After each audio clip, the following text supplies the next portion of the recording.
So you have seen the predator-prey population model that involves um, the two equation, right? It is a system of two equations that involves first order derivatives of function x and y.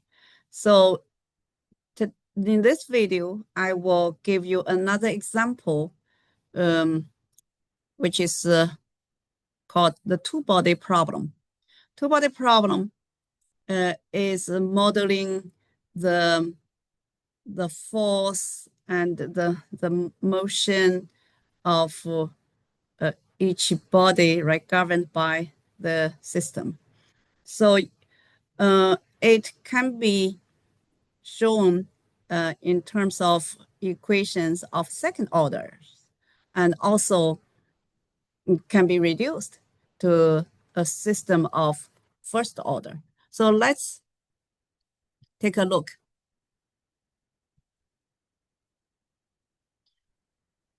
First, the population model, and you have seen that X for predator, Y for prey. So this is a population model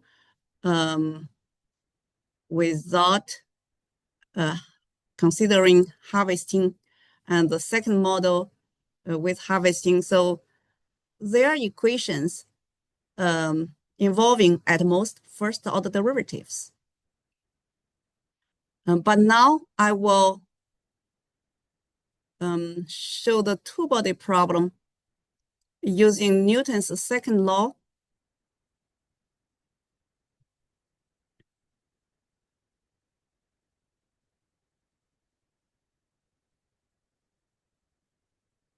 So here is a representation of the system. Suppose we have two body, and M1 is the mass of the first object, and R1 is the position of the first object.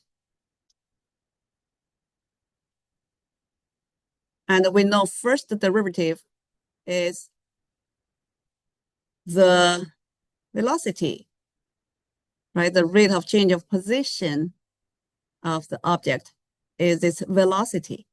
And if we do the derivative of velocity, it will be acceleration.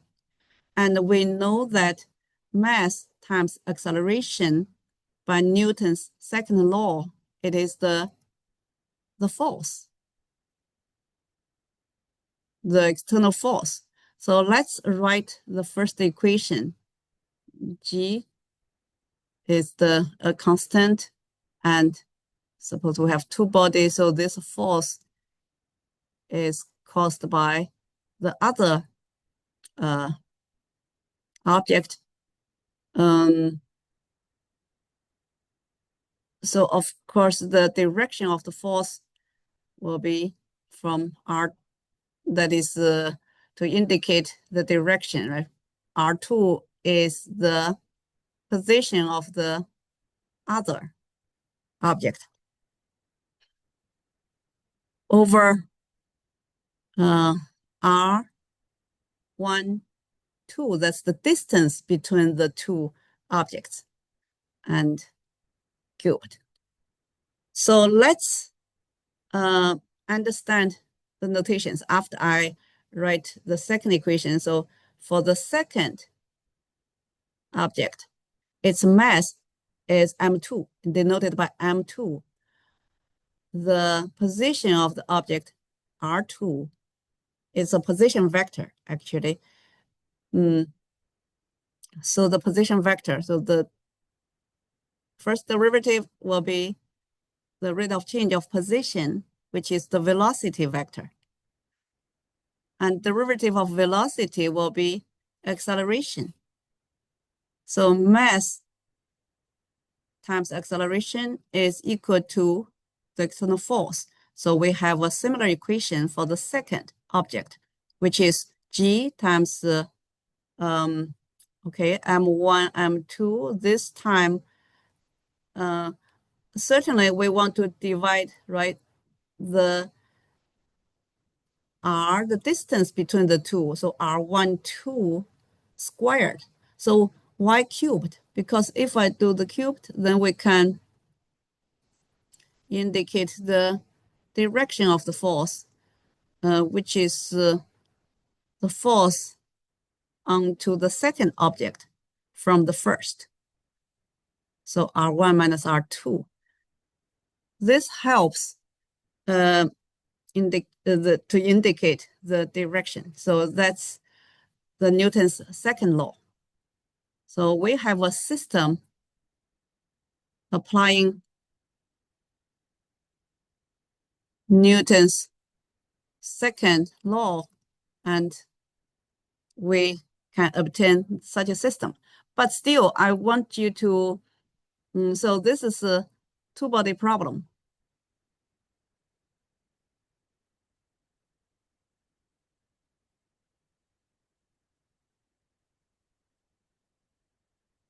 So this two-body problem, of course, we need to give more precise definition of,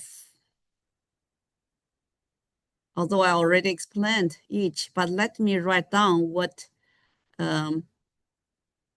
is R1 and R2. So here R1 is the position vector of the first object. So we can write it as x1, y1, z1, because this supposes right, one body. But this one body is depending on time where it is, right? The position. So x, y, z are all functions of time. So at different time, this position will be different. So that's why this vector is a vector valued function of time. Similarly, the second position vector, which is a vector of the other body, we denote by x2, y2, z2, and each component is also depending on time. So the second position vector is a vector valued function of time. So as you can see, so this second order derivative of R1 or R2, they are just the vector valued functions as well, functions of t. So then, certainly M1, M2 are constants, right? They represent masses of the two bodies.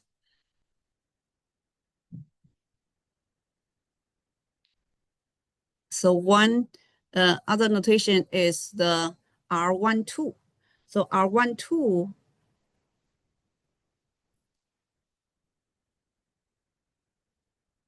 that means the distance between the two bodies. It also certainly because of two bodies' positions can change with time. So R12 is also a quantity that depends on time. So this is a quantity that is just the difference between this vector and R2 vector. So take this norm. So this norm, certainly it is non-negative, right? This is a non-negative quantity, R12. So with all these definitions, then we have a system of equations of second order. Yeah, compared to the population model, which was first order because only up to first order derivatives appeared in the predator-prey model. But here, the two-body problem is a system of equations of second order. So it seems that we have two equations. It seems we have two equations, but the two-body problem, they are vector equations, right? Because R1 is a vector, R2 is a vector. So let's write this vector equations into equations involving each component, like x1, y1, z1, x2, y2, z2. Okay, so all we need is to substitute the vector form into components. So let's just simply rewrite it so we can see the component form. So that is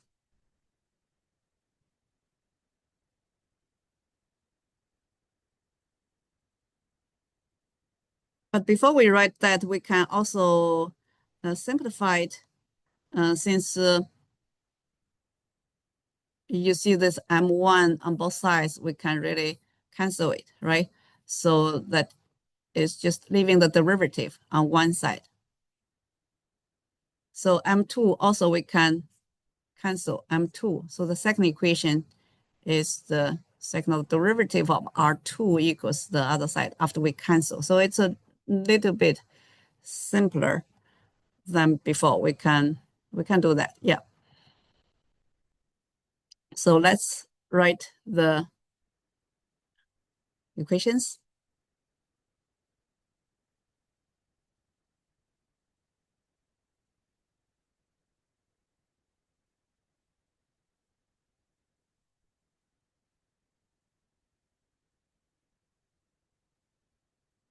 R1, second order derivative, will be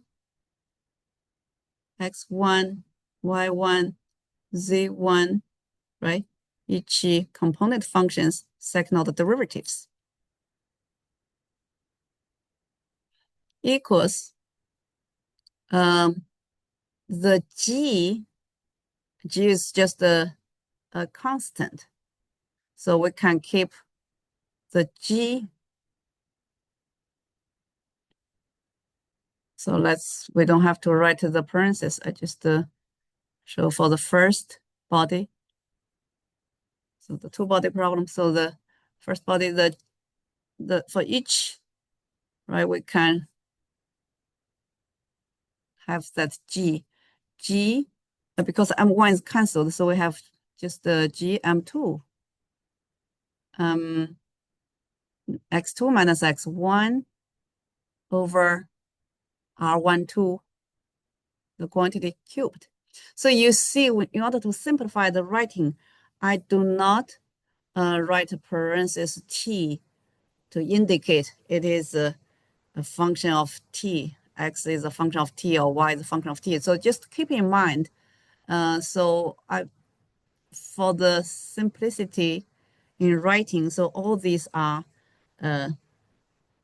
the component of the first body, right? With the x1, y1, z1 as the subscript to indicate it's the acceleration of the first body.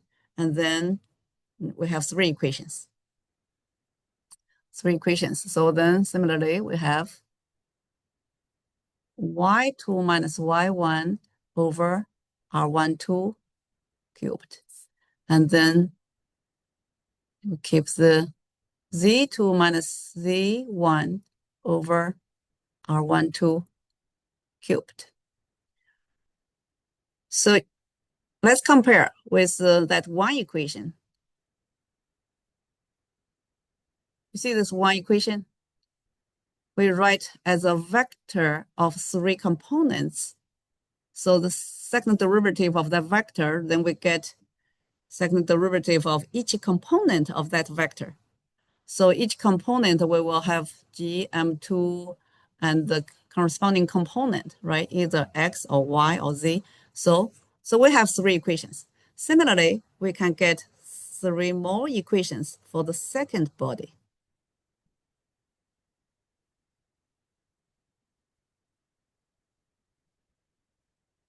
So second body, the position will be denoted by x2, y2, z2.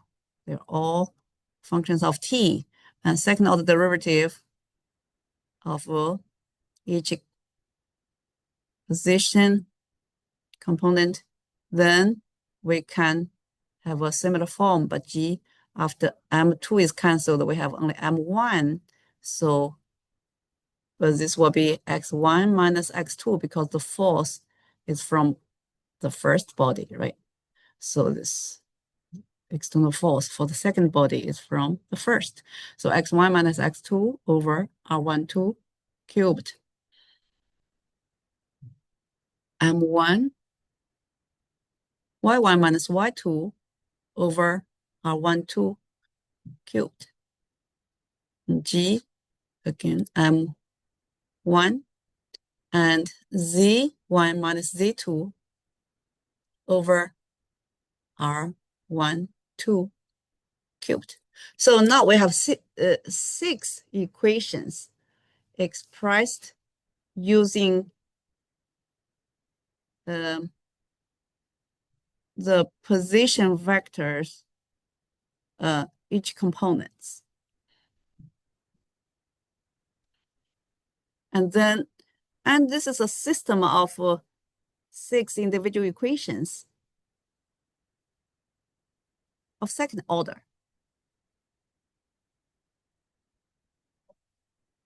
So of second order,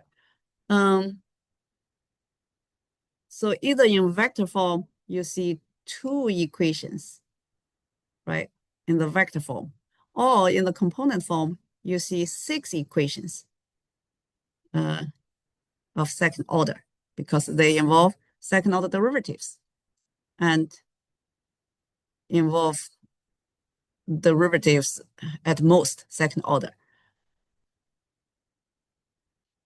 So you may want to ask the question that, can I possibly reduce it to a system of first order? That means to a system that involves at most the first order derivative of each unknown function. Can we possibly do that?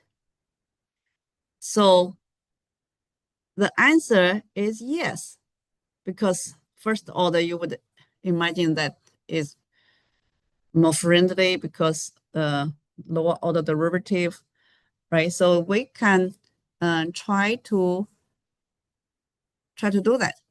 So how do we do that? So the question is, we hope to not use the second order. So let's again look at the vector form, because in this vector form, if we introduce the first order derivative, which is the velocity, right? Because the derivative of position is the velocity vector. So if that velocity vector is introduced into the picture, then the second order derivative will become first order derivative. So the thinking is to make it first order derivative. All we need is to introduce a new vector. Yes. So that means we have to introduce the velocity vector into the system. Then we take a derivative of velocity vector will be the same as second order derivative of the position vector. Okay, so that's what we are going to do. So let's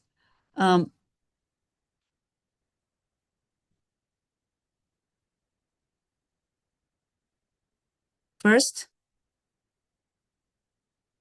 from the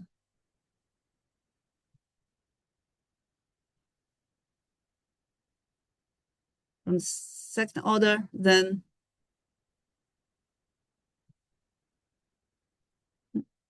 so let's get some room, and then we will look at a way to reduce the order. Yeah, so let's go from here. So that is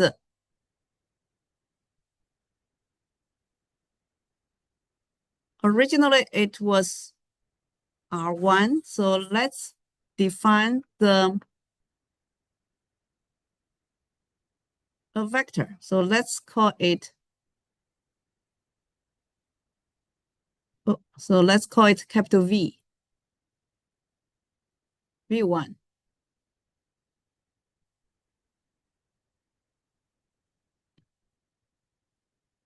V1 is just the velocity of the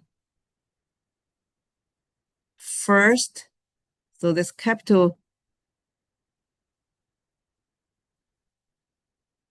V1, for example, it is, if we use U lowercase U1, V1, W1, suppose that's, you can always put parenthesis T to remind yourself, right? This is the velocity vector that depends on time. At any time, the velocity vector also changes with time. So velocity vector of the first body, and we can introduce velocity vector of the second body. To keep the consistency of notations, we can use U2 lowercase, U2, V2, W2.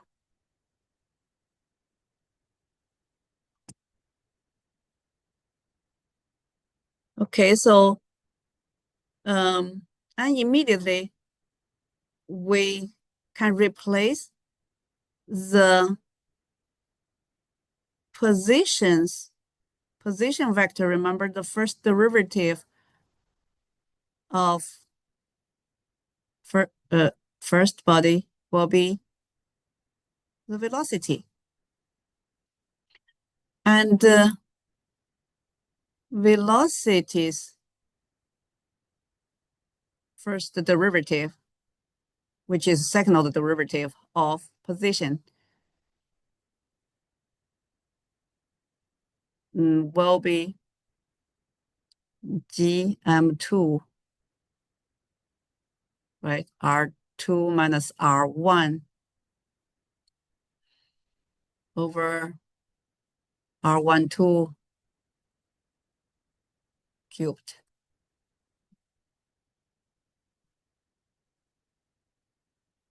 So you see this, it is a replacement. So this is the same as our original R2 second order derivative. So that equation was, R1's second order derivative,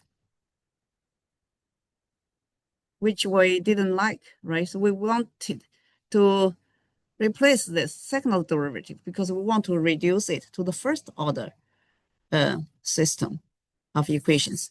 So this is something you do not want as soon as we introduce the velocity vector. So the second order derivative becomes first order derivative of velocity.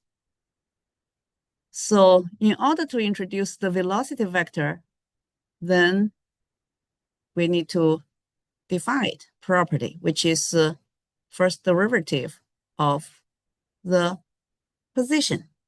So now this way we have already achieved the reduction of order. So reduction of order. So let's look at the new form. It is first order, first order. Okay, let's get that. Okay, so system. But still, we do the same thing for the second body. So let's write basically is the equation, but in a different form, the same system, right? So in order to get the first derivative in the system, so for the second body, first derivative of its velocity is actually second order derivative of position. So then here you see we replaced the second order derivative of R2. And we know it is GM1 and R1 minus R2 over, so let's a little bit cleaner. So over the R1 to cube, that quantity to the third power. But we need to define actually what is V2. So the V2 is actually R2, the position functions first order derivative. So that means the rate of change of position is the velocity of the second body. So we get, right, how many equations? So in the vector form, originally we had two equations in terms of R1, R2. Yeah, so if you go back, just see the vector form, right? Just two equations here. So only in terms of R1, R2, the two position vectors. But right now, we have a new system, which is first order. But it involves the four unknown vectors. What are the four unknown vectors? So not only the position vectors of the two bodies appear in the system, the velocity vectors of the two bodies, right, also appear in the system. So yes, the system is larger. It is involving four unknown vectors. So to make it just to simplify the writing, so as I mentioned earlier, we don't want to keep the t always, right, to make it a little simpler looking. So we just remove the parentheses t, but still keep in mind, they are all functions of t, or vector valued functions of t. And then you don't have to write always the parentheses t. Okay, that's the system in terms of the four vectors, unknown vectors. Then now, can you try to put it into component form? Yeah, so what would be the component form of the new system, a system of first order equations? Okay, so let's just think for a moment, then let's write the component form. So all we need to write each vector into three equations, right? So the R1, which is x1, y1, z1 for derivative equals v1, which is the first object's its velocity. We denote it by u1, v1, w1.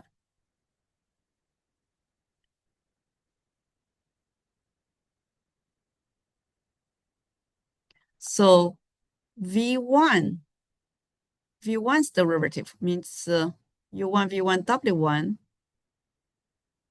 derivative equals G M2 R2 minus R1. So we only need to write for the X, right? So that is X2 minus X1 over R12 cube. So this R12 depends on X, Y, Z of both bodies. GM2, and we are going to write similarly Y2 minus Y1 over R12 cube. And then W, the last component, which is Z2 minus Z1 over R12 cube. Yeah, so I have already written the this one corresponding this part, the second corresponding this part. So now we continue, right? Similarly, you can write 6 more component form equations. So then you just, for the second object, X2, Y2, Z2, and then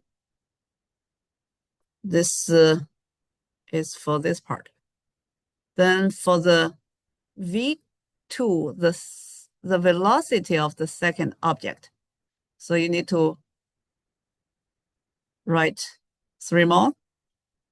So let's write the 3 more equations. So here, and then, yeah, I'm running out of space. So let's move up.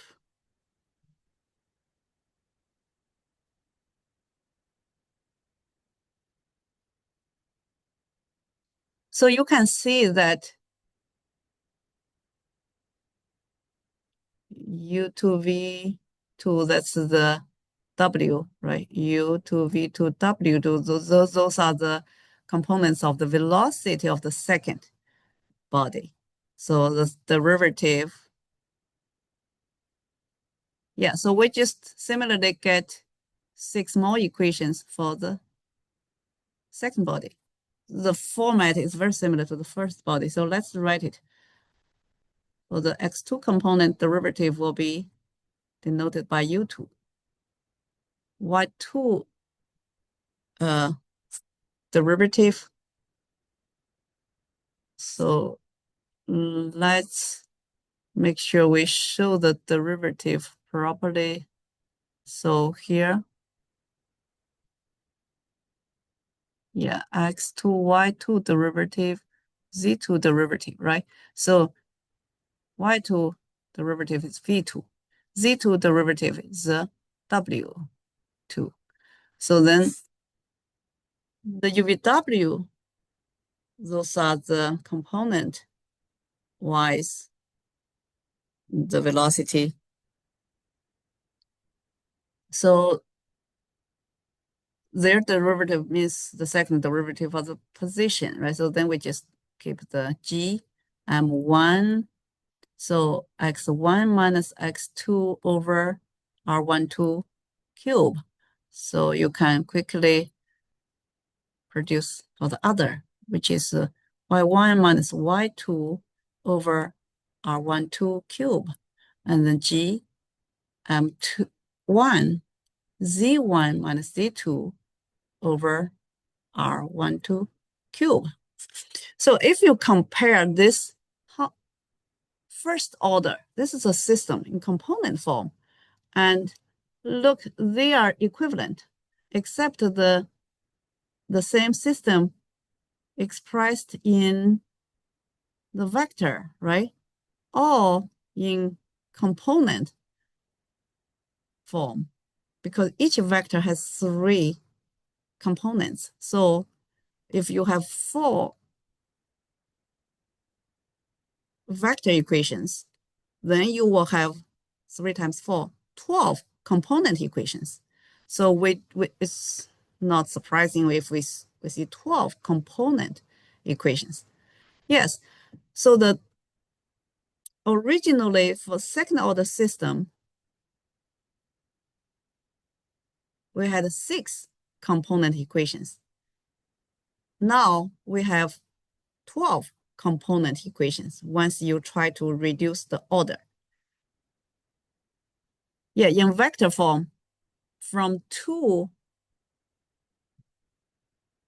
vector valued equations of second order. After we reduce the order, we have 4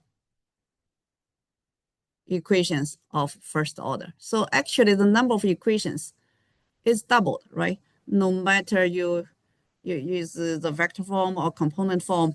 So when you try to reduce second order into first order system, we notice the increased number of equations. So yeah, although the derivative is decreased to the first order, but the number of equations is increased. So that's the trade-off. We see that system may be easier because of the first order system. However, we have to handle more equations in the system.